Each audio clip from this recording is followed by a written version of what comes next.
Estación 3. Obstáculos en el camino. Cuando la empresa no cuida la salud psicosocial.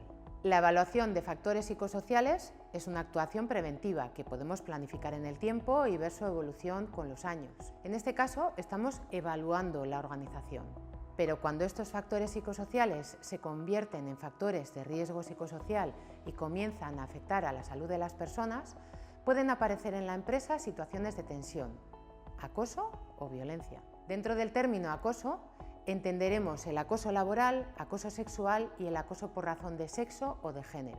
Y dentro de la violencia en el trabajo, cualquier tipo de conflicto y las conductas inadecuadas. Todas estas situaciones deben gestionarse por medio de un protocolo que defina cómo se va a actuar en cada caso y quién lo va a hacer. El objetivo de este protocolo es una atención de forma interna a situaciones tempranas. La actuación debe ser por parte de la empresa de una forma ágil, confidencial y sobre todo eficaz.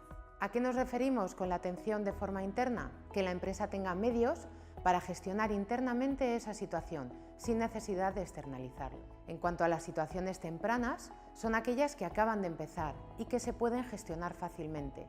Aquellas situaciones más enquistadas o más escaladas serán más difíciles de gestionar internamente y puede ser necesaria una actuación externa. Pero si gestionamos de forma adecuada las situaciones tempranas, evitaremos que se enquisten. ¿Por qué debe ser ágil y confidencial?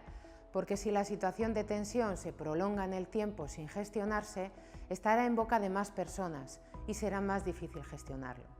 La eficacia es importante porque si no se gestiona de una forma adecuada y se establecen acciones, puede volver a activarse esa situación. Para ello, es necesario que las personas que van a participar en él tengan una formación específica que les capacite para atender este tipo de situaciones.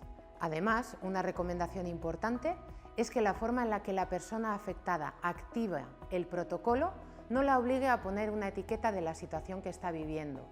Lo más importante en la gestión de las situaciones de tensión no es ponerle nombre a la situación, sino establecer medidas para resolver la situación y reparar el daño.